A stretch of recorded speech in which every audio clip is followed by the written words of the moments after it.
Semoga yang subscribe diberikan rezeki melimpah dari jalan tak terduga.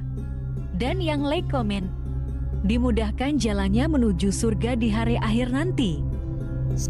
Siapa yang tak mendengar nama Qorun? Dia adalah seorang sosok kaya raya di zaman Nabi Musa yang namanya melegenda hingga sekarang.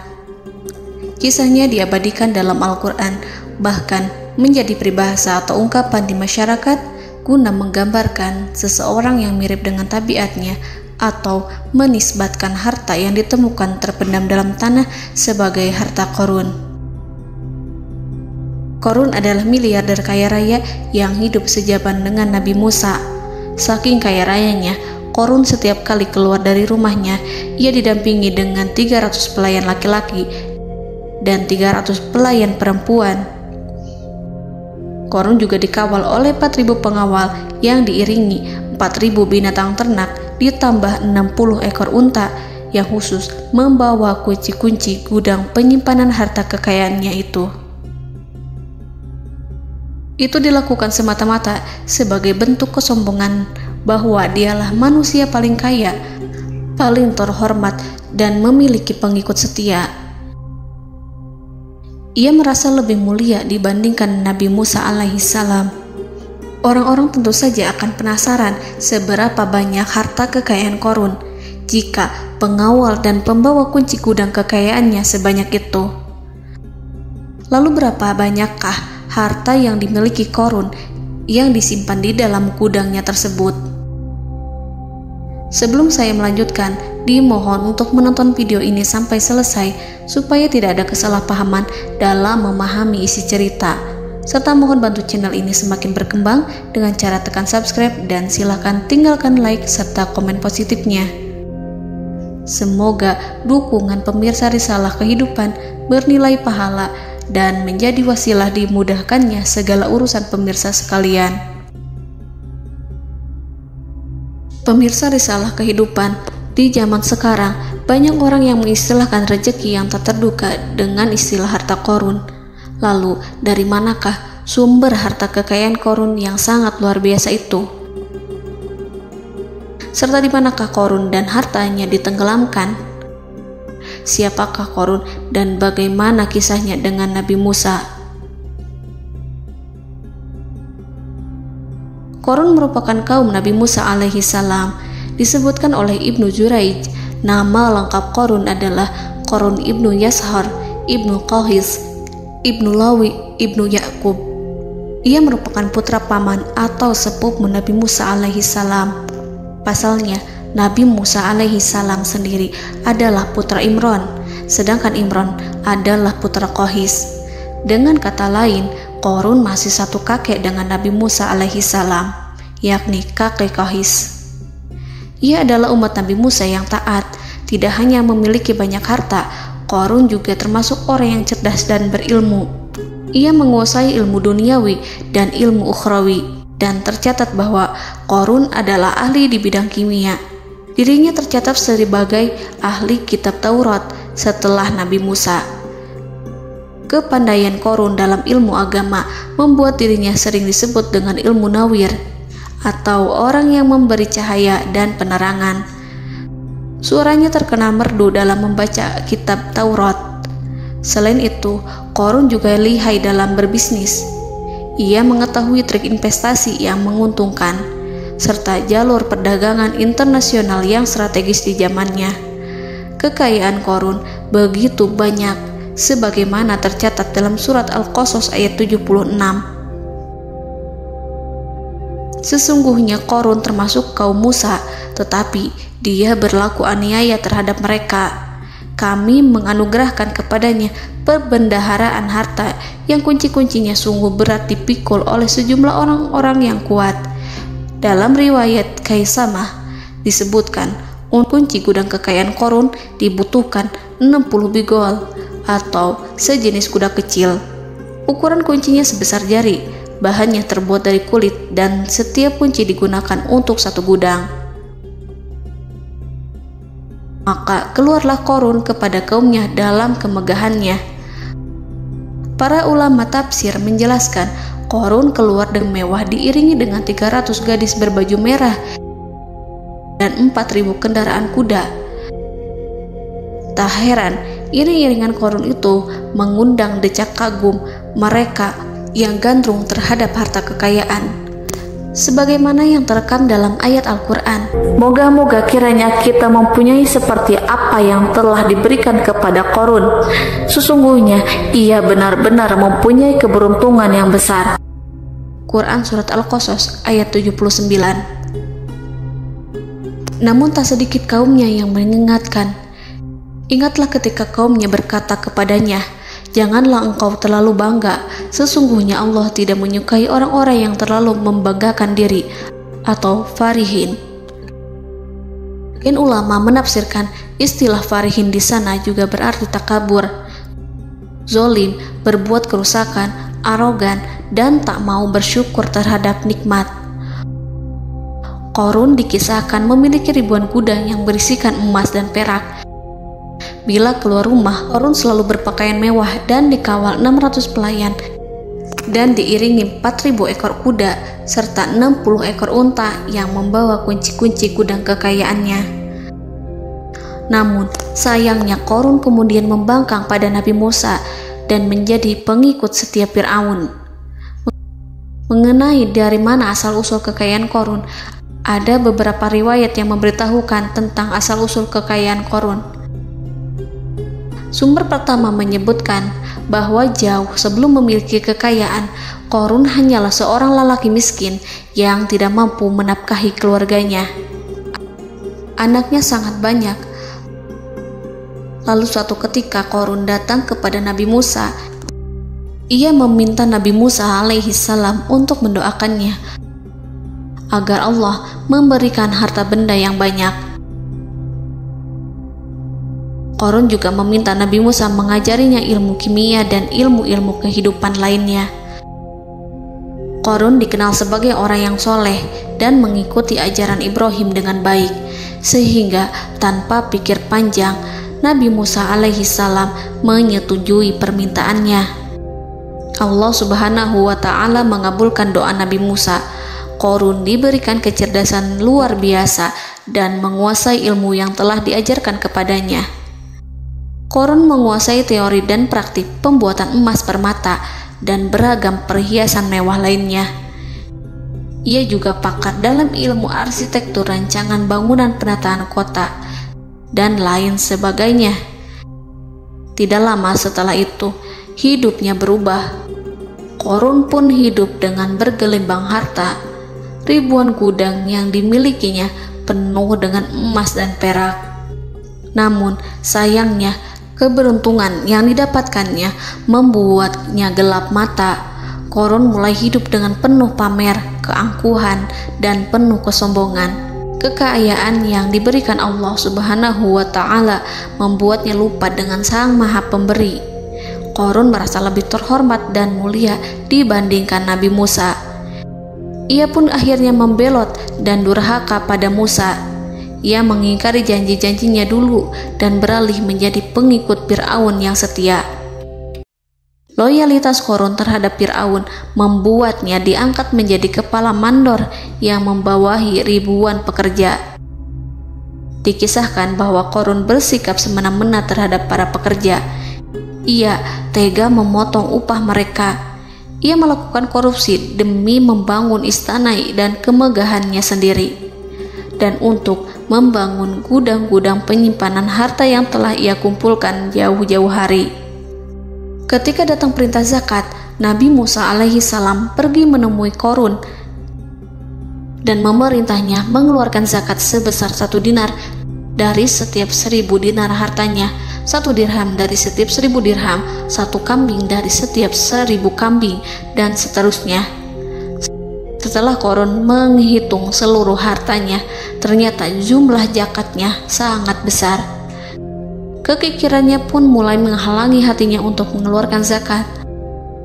Qarun enggan membayar zakat ketika Nabi Musa alaihissalam menagih zakat yang diperintahkan oleh Allah untuk ditunaikan olehnya. Ketika Qarun dimintai zakat, ia langsung marah dan tidak memberikan sedikit pun kekayaannya. Dia berpikir bahwa harta kekayaan yang dimilikinya didapat dari hasil kerja dan usahanya, dan tidak ada kaitannya dengan siapapun, termasuk Allah Subhanahu wa Ta'ala. Janji Qarun untuk lebih taat beribadah dan membantu sesama jika diberi kekayaan oleh Allah dilupakannya. Dia mempergunakan kekayaannya tersebut dalam kesesatan, kezoliman, dan permusuhan, sehingga membuatnya menjadi sombong dan terlena. Orang-orang beriman pada masa itu sering menasihati Qarun untuk bersyukur atas nikmat yang telah Allah berikan, tetapi dia tidak mengindahkan nasihat tersebut. Dari sikapnya tersebut sudah jelas bahwa Qarun tidak membutuhkan nasihat kebenaran, bahkan merasa tidak takut dengan ancaman Allah. Sebab Qarun merasa sudah memiliki segalanya. Qarun merasa dirinya hebat dan pintar serta punya banyak pengikut setia, punya banyak pengawal dan merasa aman karena dekat dengan Raja Fir'aun. Qarun berkata, "Sesungguhnya aku mendapatkan harta ini karena ilmu yang ada padaku." Qarun sangat sombong. Ia merasa hartanya didapatkannya sendiri tanpa campur tangan dan kehendak Zat yang Maha Kaya, yakni Allah Subhanahu wa Ta'ala. Apakah Qarun lupa ataukah ia tidak tahu bahwa Allah telah membinasakan orang-orang sombong sebelumnya, yang bahkan lebih kuat darinya, yang lebih kaya darinya, yang lebih banyak pengawalannya, lebih kokoh dan tak terkalahkan dibanding dirinya? Karena terdorong sifat kikir dan angkuh, maka Qarun membuat rencana untuk melakukan tipu daya agar dia terlepas dari kewajiban membayar zakat. Dia ingin menjatuhkan nama baik dan citra baik Nabi Musa. Kemudian dia mengumpulkan tokoh-tokoh konglomerat Bani Israel. Ia berkata kepada mereka, "Wahai saudara-saudaraku, terhadap apa yang diperintahkan Musa untuk membayar zakat, apakah kalian akan mematuhinya? Sekarang dia hendak mengambil harta yang ada di tangan kalian, maka pikirkanlah suatu cara untuk menghindari perintahnya." Para pembesar-pembesar yang dipanggil kemudian menjawab, "Wahai paduka Qarun, engkau lebih besar daripada kami. Kami akan melakukan apapun yang kau inginkan." Qarun berkata, "Datangkanlah kepadaku wanita cantik. Aku akan memberinya hadiah besar jika ia berhasil menggoda dan memfitnah Musa." Ketika wanita cantik yang diinginkannya datang, Qarun memberikan kepadanya uang muka sebagai jaminan. Ia akan membayarkan seluruh yang dijanjikannya ketika berhasil menjalankan misinya. Bukan hanya itu, Qarun pun berjanji akan menjadikan wanita ini sebagai istrinya. Keesokan harinya, Qarun mengumpulkan Bani Israel. Setelah itu, Qarun menghadap kepada Nabi Musa seraya berkata, "Orang-orang menanti kedatangan Anda, sampaikanlah saran dan nasihat kepada mereka." Nabi Musa kemudian keluar dari rumahnya. Ia mulai menyampaikan nasihat pada umatnya.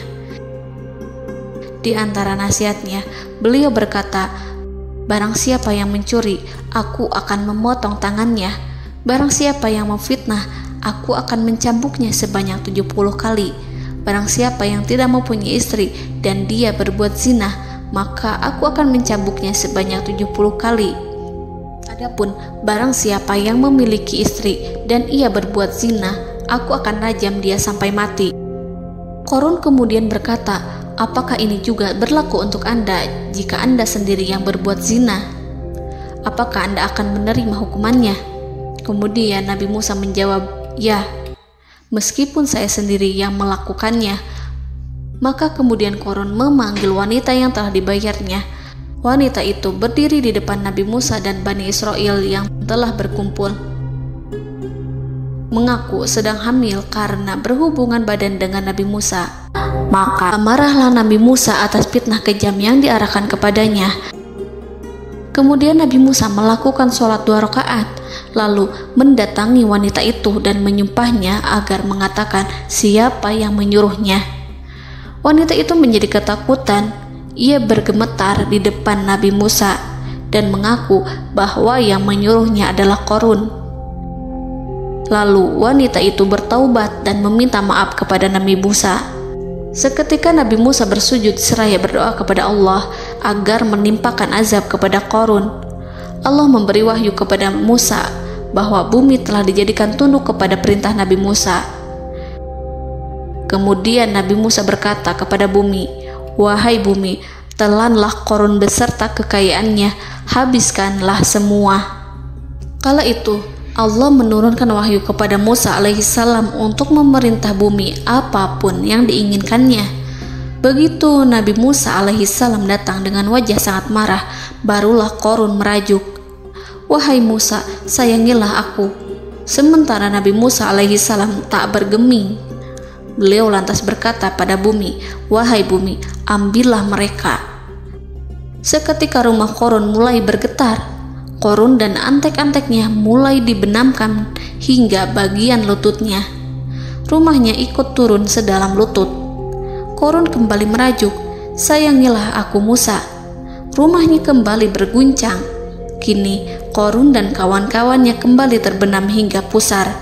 Demikian pula rumahnya. Qarun terus merajuk, "Wahai Musa, sayangilah aku." Sementara Nabi Musa alaihissalam kembali meminta bumi, "Wahai bumi, ambillah mereka." Rumah Qarun berguncang lagi, sementara Qarun dan kawan-kawannya terus terbenam hingga bagian tenggorokannya. Demikian pula rumahnya. Qarun lagi-lagi menjerit, "Wahai Musa, sayangilah aku." Namun Nabi Musa alaihissalam tak bergeming. Beliau terus meminta bumi menelannya hingga akhirnya Qarun dan kawan-kawannya hilang seluruhnya ditelan bumi. Tak lama setelah itu Allah berkata, "Wahai Musa, apa yang membuatmu bersikap demikian? Padahal demi kemuliaanku, andai dia Qarun berdoa kepadaku, niscaya aku akan rahmati. Maka kami benamkan dia beserta rumahnya ke dalam bumi, maka tidak ada baginya satu golongan pun yang akan menolongnya selain Allah, dan dia tidak termasuk orang-orang yang dapat membela diri." Quran Surat Al-Qasas ayat 81. Lalu di manakah lokasi ditenggelamkannya Qarun beserta harta bendanya? Konon berdasarkan kepercayaan beberapa masyarakat setempat, Qarun ditenggelamkan di sekitar sungai atau danau Moris yang terkenal di kota Payom, negara Mesir. Qarun konon mendirikan istana dan di tempat itu pula ia ditenggelamkan. Dahulu, Qarun berkeinginan membangun sebuah istana, namun tidak diizinkan oleh Fir'aun jika istana itu dibangun di samping istana Fir'aun. Terlebih, Qarun juga tidak ingin membangun istana di tengah pemukiman Bani Israel yang terletak di tanah Jasan. Fir'aun pun memberikan tanah di wilayah Fayom. Kemudian di tepi sungai Payom inilah Qarun membangun istananya yang megah, dan di dalamnya ia membangun Al-Khunuj, gudang penyimpanan harta berisi emas dan perak. Salah satu bukti arkeologis yang dapat dijumpai di lokasi tersebut adalah runtuhan bangunan yang diduga sebagai tempat tinggal Qarun yang berjarak sekitar 2 km dari Danau Qarun. Menurut beberapa sumber, bangunan yang masih berdiri kokoh tersebut adalah benteng yang dibangun oleh Qarun. Namun ada juga yang mengatakan bahwa bangunan tersebut adalah tempat tinggalnya. Wallahu a'lam. Semoga kita semua dijadikan orang yang Allah mampukan menjadi orang kaya namun tidak seperti Qarun.